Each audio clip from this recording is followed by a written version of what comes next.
The F11F1 Tiger. By now, you've probably seen it, watched other content creators play it, and realised that literally nobody knows what the designation of this aircraft is. Holy nuts, it triggers me more than the AMX-56. A successor to the F9F Cougar and failed F10F Jaguar, the F11F served in the US Navy as a fighter jet, supersonic trainer, and aerobatics platform for the Blue Angels flight team. Coming to War Thunder as a unique event reward for Operation s.u.m.e.r 2020, the F11F1 sits at a battle rating of 9.0, making its main opponents F-86 Sabres and A-4 Skyhawks, Hawker Hunters, and various forms of the MiG-17.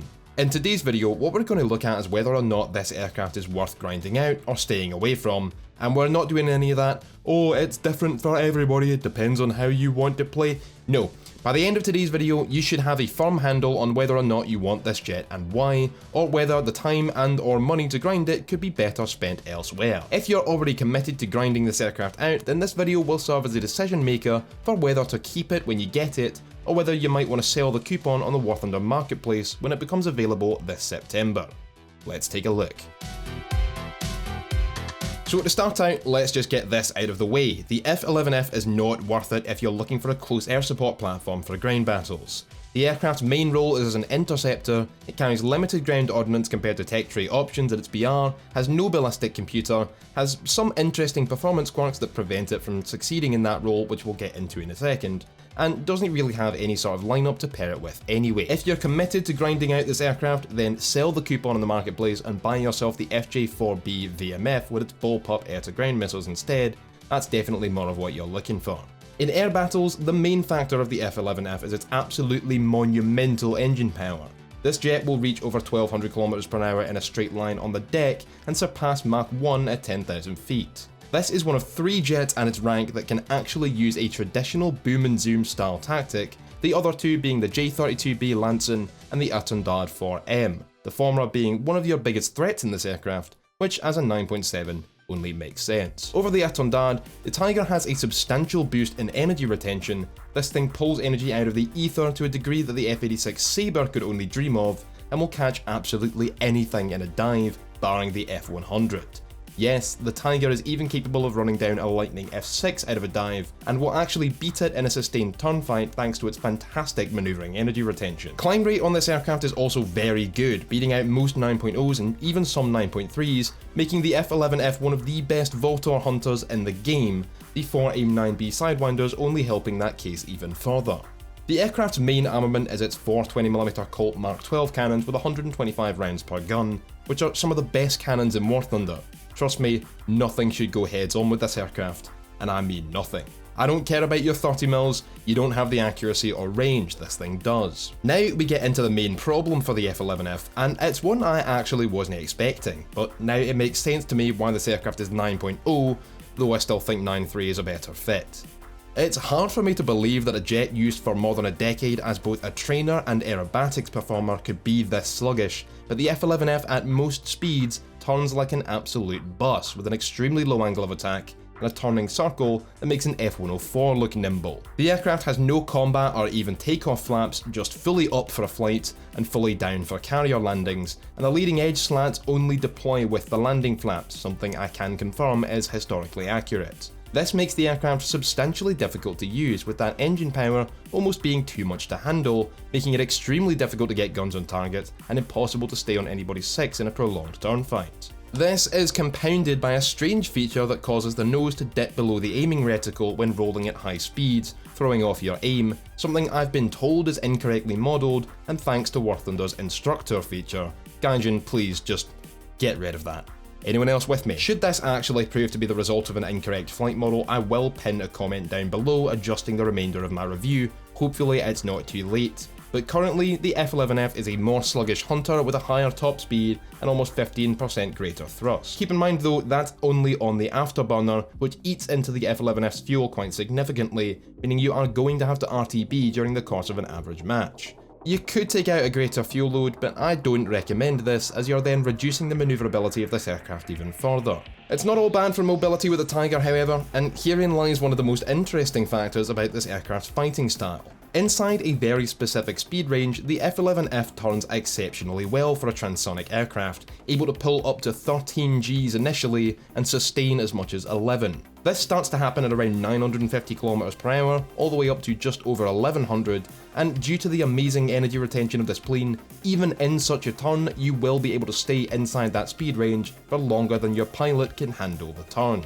This, coupled with the Tiger's very good roll rate, thanks spoilers, makes it quite nice for defensive flying manoeuvres, and the aircraft has an incredibly tanky damage model. It takes a lot of rounds to put this thing down, and it puts out engine fires quite reliably. Even once most of its control surfaces are gone, it's still more than capable of limping back to base and landing, maintaining controllability at very low speeds, and even belly landing without igniting its fuel tanks, a common trait for carrier-borne aircraft. The F11F also turns very well at low speeds, specifically sub 500 kph, where it can deploy its flaps and leading edge slats, and it can actually dogfight very effectively at these speeds with even the incredible G91Y. Using the rudder of this aircraft at these low speeds makes this turn rate even better. In fact, one of the main things you have to be careful for is not putting the plane into a flat spin. Its angle of attack reaches up that high. Given that it's a naval aircraft, the F11F scrubs off speed very effectively using its air brakes, letting you get down into that low speed range very easily, and given the immense engine power, coupled with the manoeuvring energy retention, you'll be able to get back out of it just as fast if things get hairy.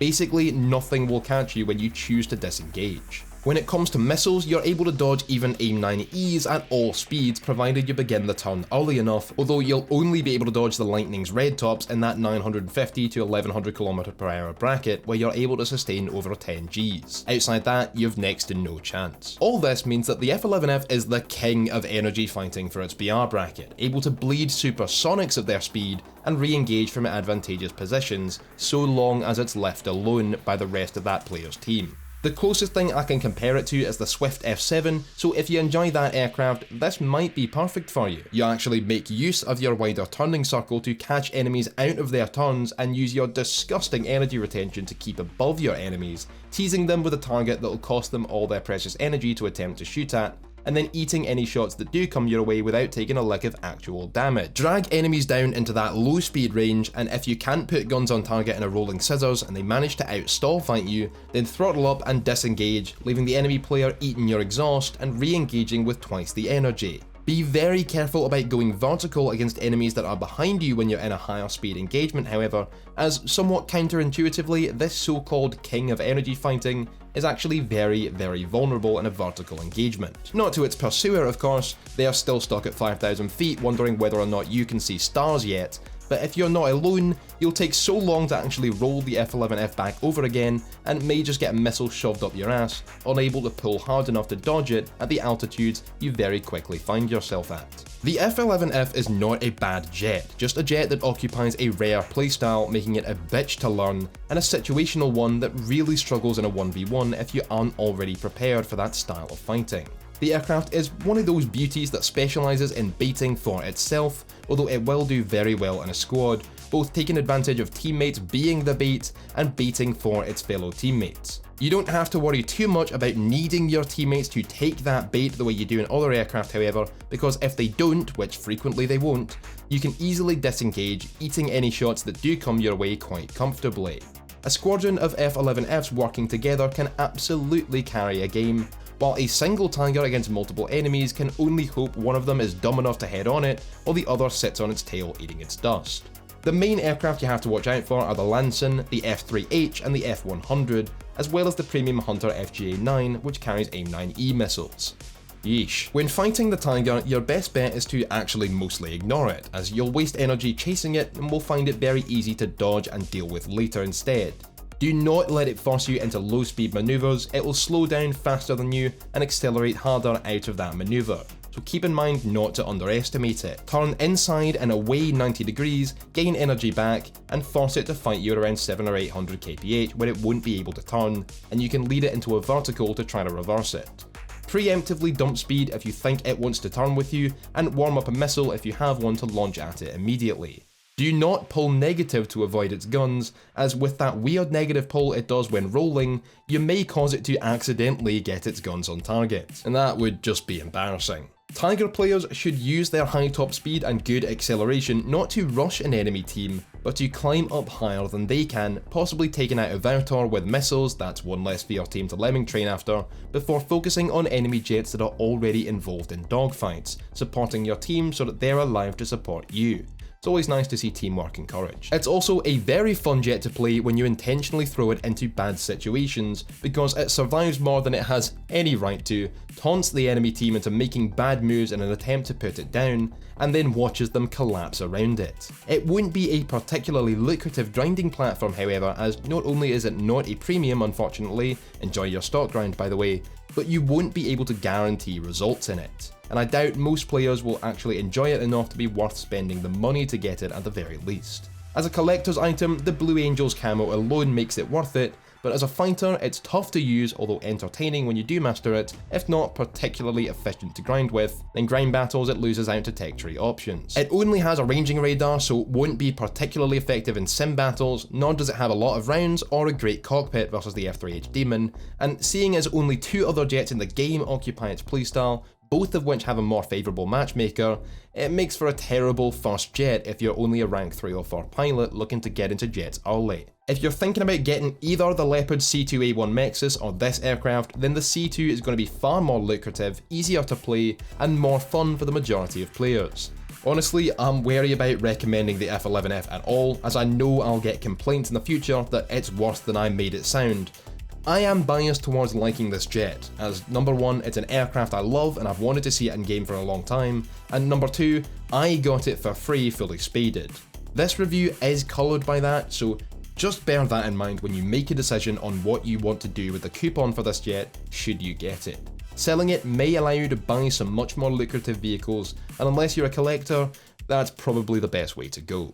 And with that, that's it for this video. I hope you have enjoyed, and that if you did, you leave a like, subscribe and hit that bell icon, join the 360 squad, and let me know your thoughts in the comment section below. Are you excited for the F11F? Are you even going to go for it at all? Or will you unlock it and sell it come September 2nd? In a few hours, I will have a similar style review out on the Leopard C2 Mexus, the other rank 6 event reward vehicle, so remember to tune in for that. And until then, always remember, keep a whiskey to hand, keep your kilt on, and I'll catch you next time. There he is. Nice. Very nice indeed. Hi. Oh, God, this thing's actually really good. Come on, give me that kill, give me that 4th kill, give me that 4th kill. Beautiful. Oh my